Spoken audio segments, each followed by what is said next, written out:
Well, good morning. I have to say thank you very much, Mr. Meacham, for not only the opportunity to be here with everyone today and to share my thoughts about what I believe to be the great investment opportunities that are coming forward for people, but also to thank you and INLIVIAN for the tremendous work that you all do in our communities to serve those people who are most vulnerable, and also to continue to advocate for the ongoing improvement of how we as a community treat our most vulnerable. So I really appreciate the work you all are doing, and I'm excited about being here. Today, I have three goals that I want to achieve. The first one is I want to inform you on what I believe to be the future residential investment opportunities and where they'll be found. The second one is I want to offer you a means to unlock those opportunities. And then thirdly, I really want to persuade you on the common sense benefits of taking action early. So we're going to talk about a market snapshot. We're going to run through that. We're going to talk about the opportunities that are ahead, some leveraged sources that are available, and we're also going to talk about the strategies for some new investors. And I'm going to cover a little bit about what I call the economic fundamentals. So if you could advance, please.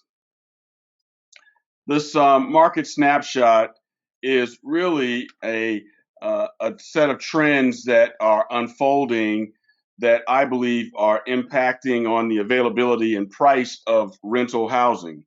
Now, if you look through this list, you would say some of these might jump out at you as things you're familiar with, you've heard about in the news.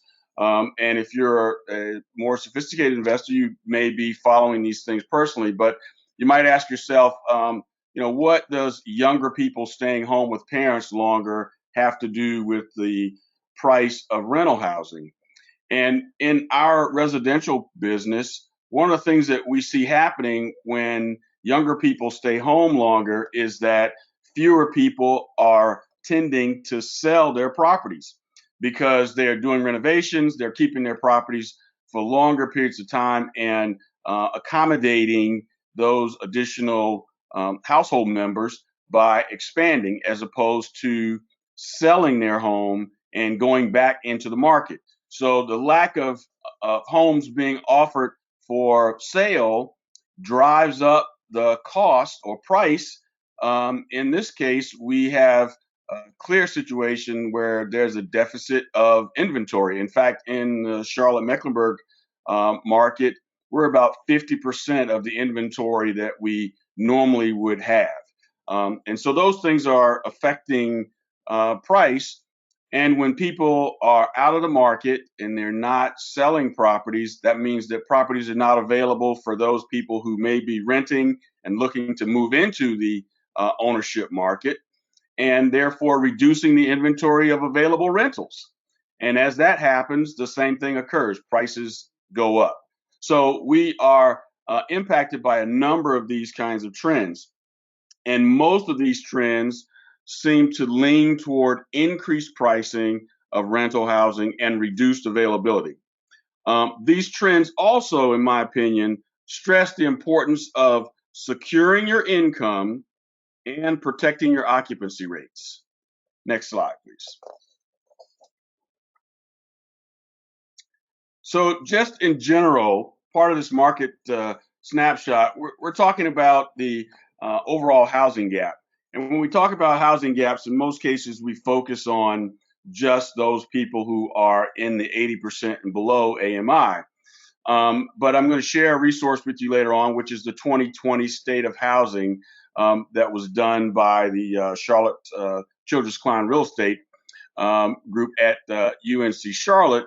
And if you read that report, you'll understand that it's not just a question about those folks who are 80% and below, but in general, we have more people than we have housing units. And that's the fundamental problem. So about 40 to 50,000 new people are moving to the area on an annual basis. And we have an additional 40,000 plus household formations occurring or expanding on an annual basis. And we're simply not producing enough new units to match that growth. Now, the subset of that is the people who are paying more than 30% of their income on housing costs is over 300,000 households in our community. That's in our MSA. So it's not just that subset of people who are 80% and below. Now, the city tells us, if you look at their information, the city says that we need an additional 24,000 housing units for those overburdened households, meaning those households that are below 80% who are also paying above that 30% in their housing costs. Now, if we look at the Housing Choice Voucher Program, there are currently over 250 households who are actively seeking units, and they're able to pay. So we know that not only do we have strong demand in the marketplace, but we also have these gaps. And on the supply side, we do have some organized efforts that are working to address the problem of overburdened households, but those efforts are really only focused on the subsidies that can help the 80% and below. And there's very few new units coming in. And one of the things that we've learned from all the research we've done is that if you reduce some of the pressure at the top, you also reduce some of the pressure at the bottom. So if there are more housing units available, even at higher prices, that takes some of the pressure off of the availability and access of units at lower pricing. So, and these subsidized efforts right now, the organized ones, are typically generating somewhere between 1,100 and 1,200 units on an annual basis. It's unclear exactly how many units are being delivered by private sector investors. That's sort of all over the place, not a real good means of tracking those. But what we do know is that the production of new units focuses primarily on large multi-unit complexes and single family units. So I want to give you just a real brief snapshot of what the market looks like. Next slide. And hopefully this is not too difficult for you all to see, but all this is intended to do is to give you a scan of the data.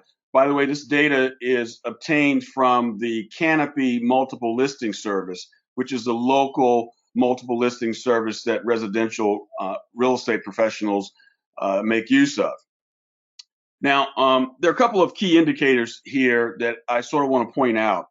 First, if you look at in each of the categories, there are more buyers or renters than there are available units. When we look at even the single family for sale, we've had buyers over 3,382 buyers, and this is within the last 6 months.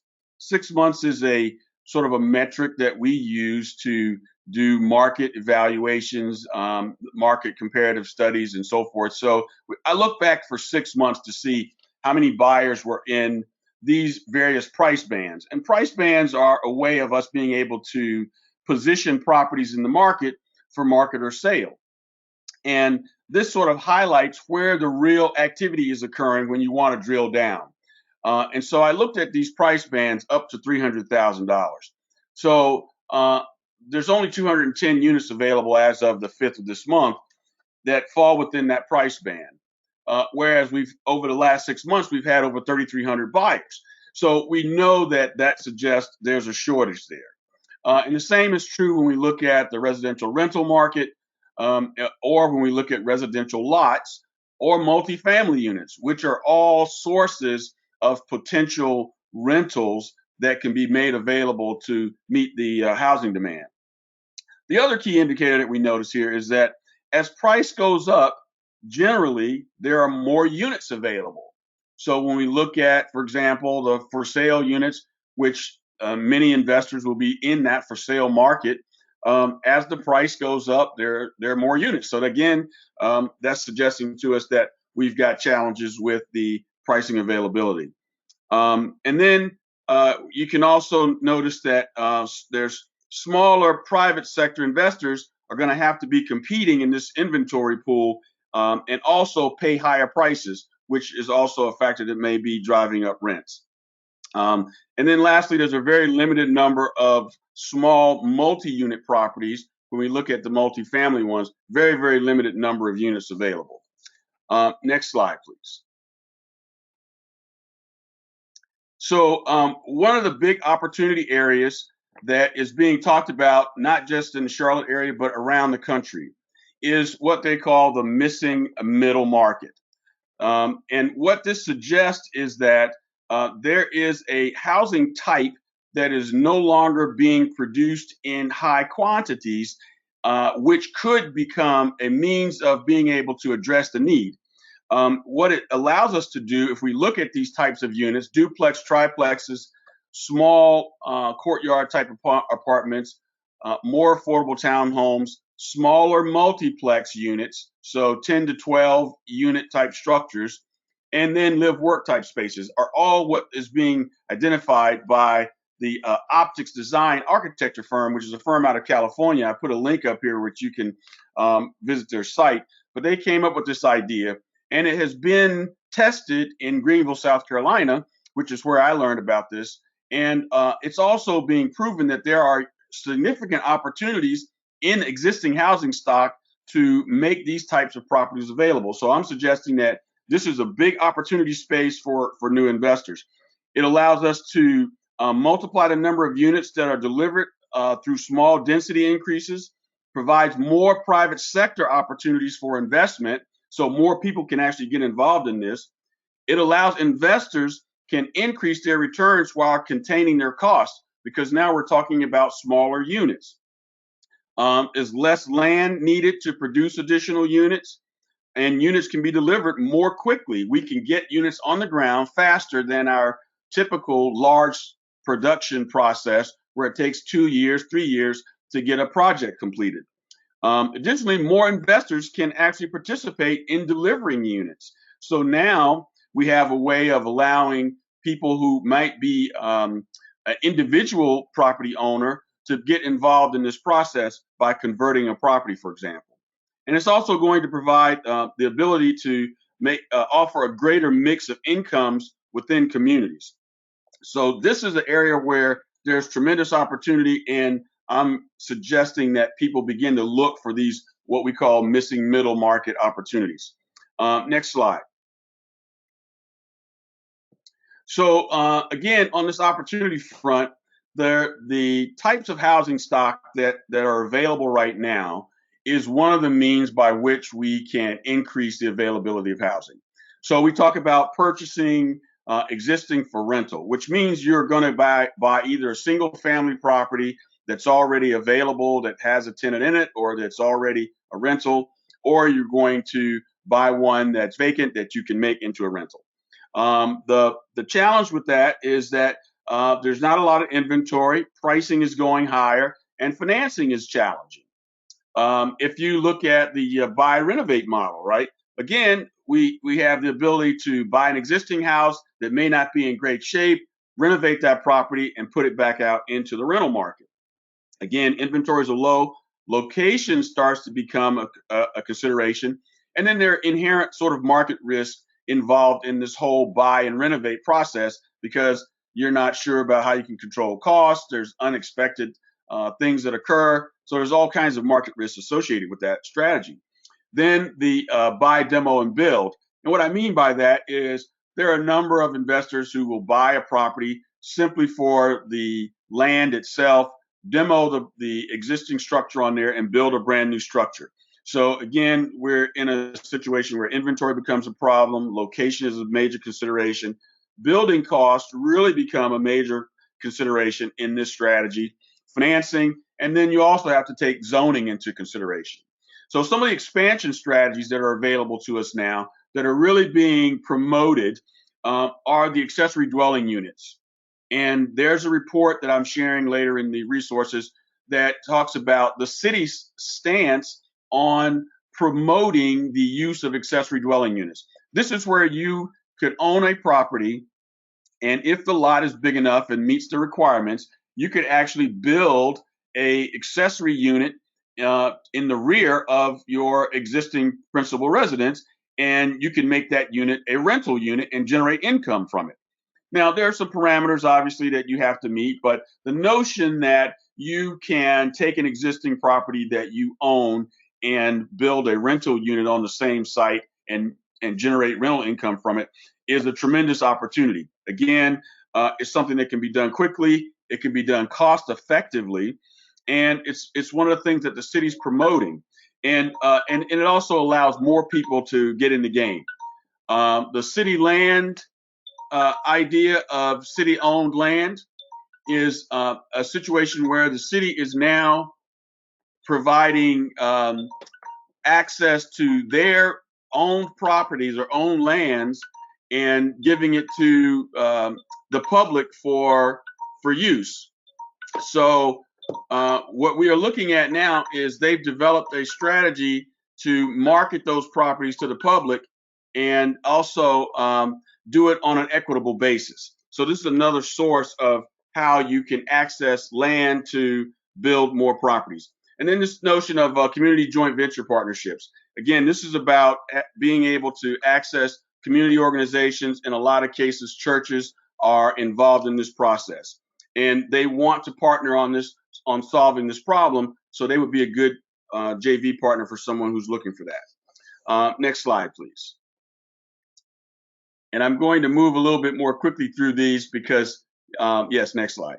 I'm running short on time here, but I wanted to highlight, this is really the money slide for me, right? So the big advantages here of how you can leverage use of the Housing Choice Voucher Program. First of all, the Housing Choice Voucher Program can offer subsidies from 100 to 125% of the fair market rents, in some cases even higher if they're in high opportunity areas. This also provides you an opportunity to have these income contract guarantees. So if you can guarantee your source of income, you can improve your bottom line, and that is a way of ensuring that this is a solid investment for you to be in the rental space.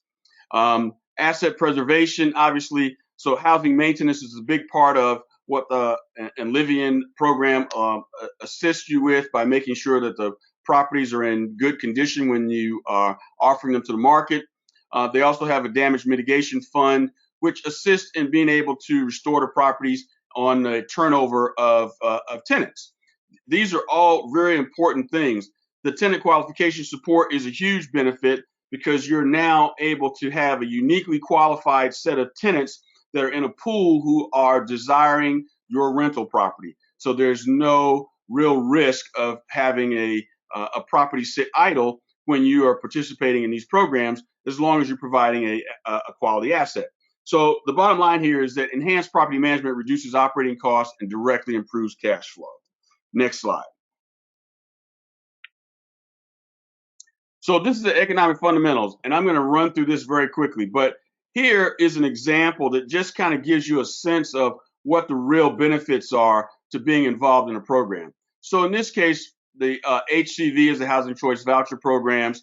So if you assume the same rents across the Housing Choice Voucher and market rates, and in either of these cases, in the market rate case, where you experience a loss of rental payments, either from a reduction that the tenant has experienced in income and you've had to reduce payments, or if they were unable to make payments for any period of time and you had a vacancy. So I just gave you 3 quick examples of how you would compare that against a Housing Choice Voucher program where you have guaranteed rents, where you can secure your occupancy rate and ensure that your payments are consistent. So if you look at this under Housing Choice Voucher program, everybody's paying $1,500 a month. The effective income is $18,000. Your expenses are roughly $5,650 on an annual basis. And so you've got an NOI. And using the capitalization rate that is common in real estate investment, you would see what the property value is. And in each of these cases, if you lost 1 month of rent in a market property, or you lost 3 months of rent, or you lost 6 months worth of rent, you can see what the impact is on the overall valuation of your property. So it's a strong indicator and a real strong basis for why you would want to have be involved in this program. Next slide. So just real quick strategies for the new investors who might be thinking about getting involved in investing, or for those who are really thinking about expanding your participation in the program. First thing is obviously you need to make sure you set some investment goals if you're particularly looking to grow a portfolio. Next, you want to really look at how you capitalize your investment plan. A couple of options: you could convert existing equity, which means you can take equity out of properties that you currently own, including your own principal residence, or you can look for partnership opportunities where you can partner with other investors. And then lastly, you want to make sure you build a team. The team you want to have with a minimum consists of a professional real estate broker, a strong lending team, and you may need multiple lenders because of the different types of investment that you would want to make. And then you want to have a good attorney. And that team of people will help you with the rest of the folks who you would need in the process of being able to establish a strong investment plan and create some good returns for yourself. You also want to have a good CPA or accountant because as you start investing, obviously, these are opportunities for you to make sure you accounted for those things properly. And my next slide is where we show the resources that I talked about. The City of Charlotte Accessory Dwelling Unit, there's a link there for that. There's also a tool I've offered you here that you can enroll in called Bigger Pockets that allows you to be able to run financial analysis. The Mecklenburg Times is a great source if you're interested in looking at foreclosure opportunities or other types of public notice opportunities where you could get an early look at properties that might be coming available. And then lastly, the 2020 State of Housing Report, which was the one I mentioned earlier, that goes into great detail. It's a 101-page report that goes into great detail about the state of housing in Charlotte. And that concludes my remarks. I really appreciate the opportunity to be with you today, and I'm happy to answer any questions that you all might have.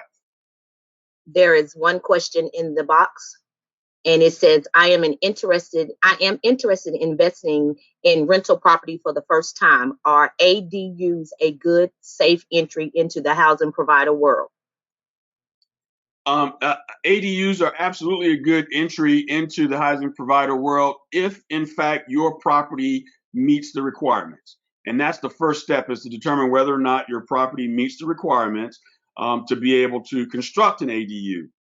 And it's a safe way to do this, and there are more and more programs being put in place now to assist property owners in being able to determine whether or not you qualify, your property qualifies, find financing, get the construction done, and then also provide that property or make it accessible to the market.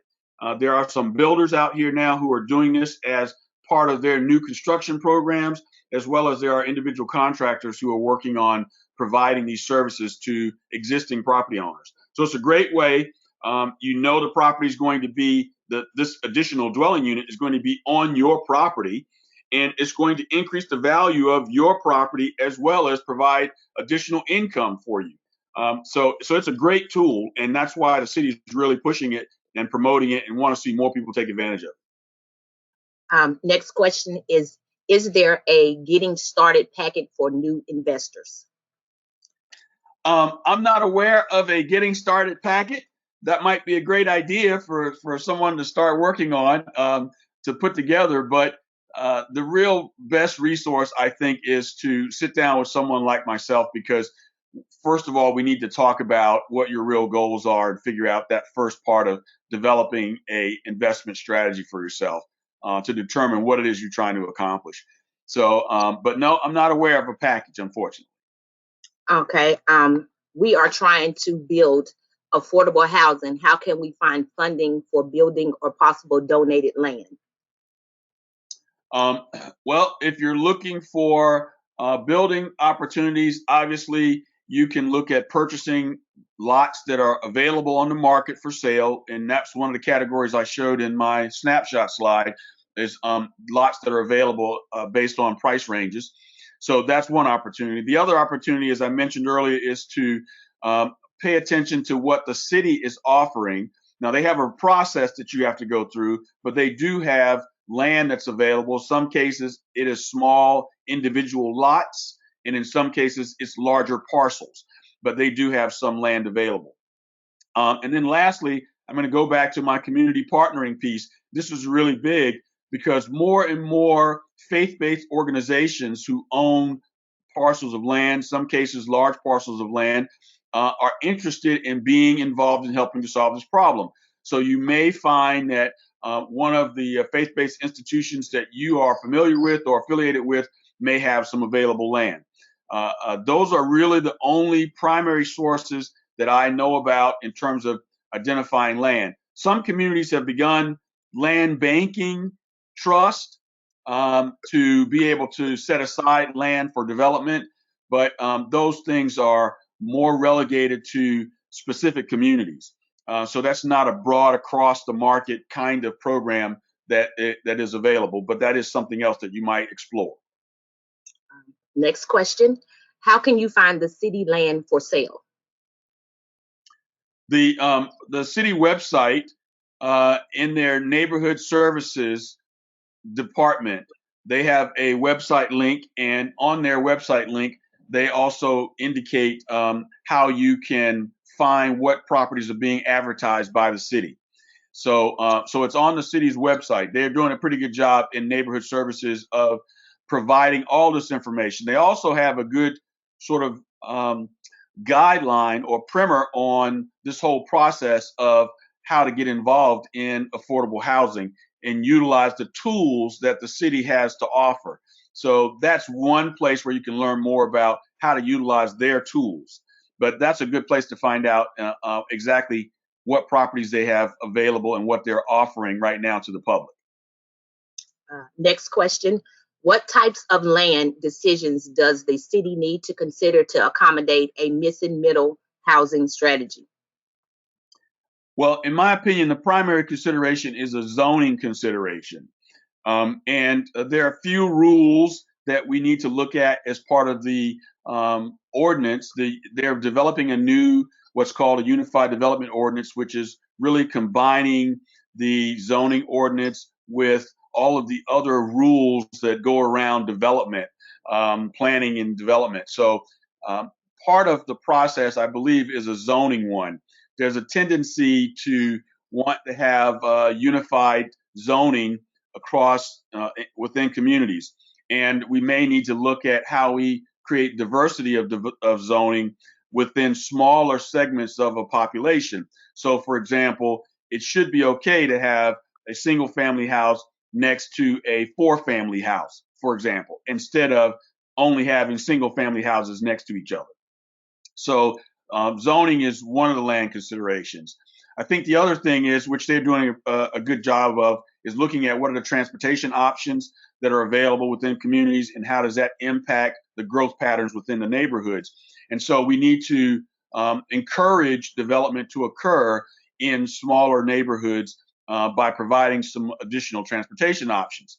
And then lastly, I think that we need to ensure that we don't have restrictions in our zoning ordinances that prohibit us from doing some common sense kinds of things.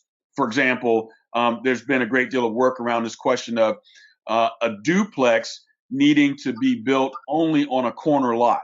And they've made progress on that. And the city council has approved some changes in that area. But those are the kinds of things that have to be looked at. And I know our new planning director is paying very close attention to unintended consequences within the zoning ordinances that are restricting our ability to produce more affordable units. So I think they're working on this, but those are the primary areas I believe we need to focus on: zoning, transportation, and avoiding these unintended restrictions that are preventing the production of more units. Another question. In what ways can help INLIVIAN expand additional affordable housing opportunities? Me personally, is that the question? I guess so, because it's in the box. Okay. Well, I think one of the things I'm doing is by doing talks like this to make people aware of what opportunities exist and offer my service to help them leverage those opportunities.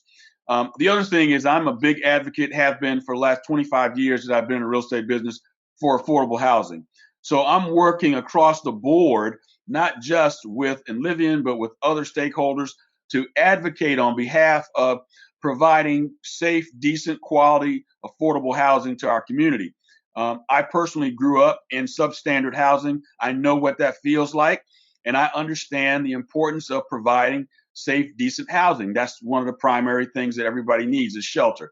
So I understand this from a very personal point of view, and I've strongly advocated for it, and will continue to do that. This is one of my passions, is to focus on what else should we be doing.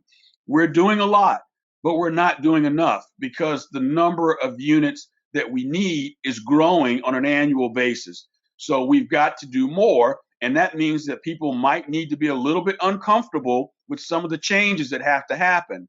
But we can't avoid the real barriers that we know we need to fix.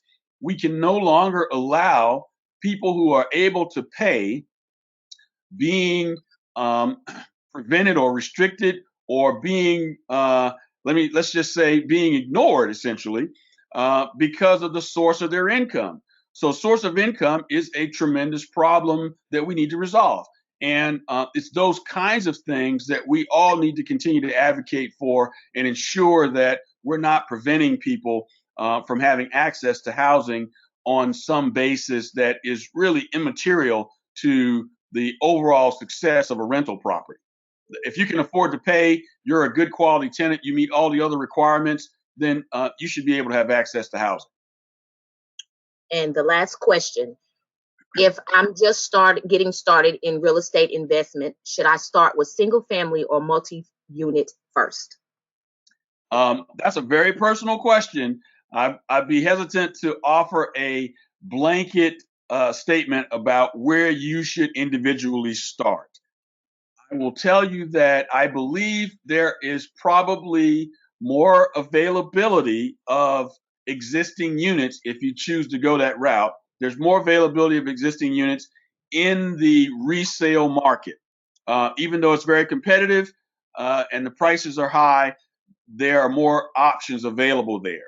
So that's probably one place you should start.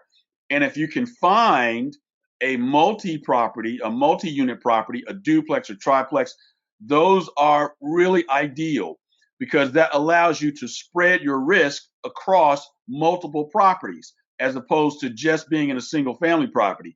I started out investing in single family properties many years ago, and I learned very quickly that if I own a single family property and that property, for whatever reason, fails to be effective in producing income and I have to cover that mortgage, I'm paying the entire thing. Whereas if I have a multi-unit property and the rents on one of the units in that property is uncollectible, then I have the other two units or other units in the property to help offset that cost. So I encourage you to look at these, and that's one of the reasons why this missing middle is such a tremendous opportunity for investors. So it creates investment security, diversification for the investor, but it also allows us to put more units on the ground much more quickly. It was 3 more questions. For clarification, how can we support INLIVIAN?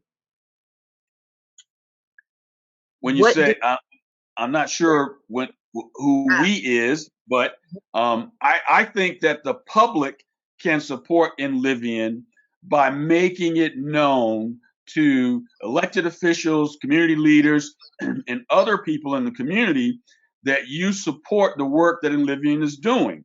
I mean, I think this is a case where we can all be advocates for how we solve this problem. And we have to be very clear about the fact that there are some things that need to change that we would like to see changed that are not going to be easy changes to make. They're going to be difficult, and we're going to have to make those difficult choices. So I say, first of all, is be your own personal advocate for the work that INLIVIAN is doing. And then secondly, if you're in a position to become an investor, or if you're already an investor and you own properties, look seriously at this program because I'm telling you that the benefits here are financial as well as there are benefits to the community. So there's really good reason to why you would want to be a participant in the housing choice voucher programs. I mean, big developers use these same kinds of subsidies to secure financing when they do these large projects. people are clamoring to get what they call project-based vouchers, which is essentially the same source of funding as the housing choice vouchers. It's because it does provide additional security to lenders who are making loans for investment properties, and they seek those. So if you have properties now, make them available to the program. And if you're thinking about it, then let's get started with finding some properties that you can put into the program. And then I think the third thing, and lastly, is we all as a community have to agree and accept that this is a community problem. It's not an individual group problem. It's not the problem of only people who are earning 80% or below. This is a community problem. So we can no longer tolerate this not in my backyard kind of sentiment when it comes to dispersing affordable housing across our entire community. So that's another area. It's still advocacy, but we've got to change those mindsets. So those are three things I think we can all do to help the work that INLIVIAN is undertaking. And last question, biggest hurdles to new development are government regulations, bureaucracies, fees, lack of properly zoned land. What is Charlotte willing to do to reduce? I got to tell you that those are all impediments. They are. They're not insurmountable, and they're not things that we can't overcome. And I will grant that the current city leadership is making strides in those areas. They are working on this, but it's a slow process. I mean, we're trying to turn a battleship in a bathtub, as they say. So it's a slow process. But again, we've got to continue to press this issue. We've got to pick up the pace a little bit. So our advocacy is really important. And that comes down to letting your city officials know that this is what you expect to have happen with your tax dollars. We just approved another bond. Hopefully the voting will all be over here. We just approved another $50 million bond to help or assist with subsidizing more development of housing. We need to perhaps look at ways to utilize that for something other than just large scale projects. We need to find ways of being able to infuse that capital into smaller development projects and provide smaller investors access to some of those funds. So that's still some work we have to do. But I think that there's a mindset right now that says this is understood to be a community problem and we all have to work on it. So I think we're making progress. We just got to speed up the pace. Do you think the HCV program is a safe investment for properties? Well, my property. I absolutely do. And when I owned single family properties, I was a participant in the program. So I can tell you firsthand that I believe it's a solid investment. And again, the reason is that, and they've made tremendous improvements in the program since the time when I was first starting to invest in single family properties. They have made tremendous improvements that make the program even more of a solid investment. So I 100% believe that it's a solid investment and that you will get your return on investment. Again, there are a number of people who have concerns about the process. But yeah, there is a process, but there's a reason for that process. And that process helps to secure your investment. So we shouldn't be deterred by the process. Let's not let that keep us from enjoying the benefits that the program has to offer because there's a process tied to it. And that was the last question. Well, thank you all very much. I appreciate very much the opportunity to be with you this morning, share my thoughts, and answer your questions. If there's anything I can do for any of you who are involved this morning, please feel free to reach out to me. Happy to talk to you. If I don't know the answer, I'm one of those kind of people who always looks to find the answer. So be more than happy to be a resource for you.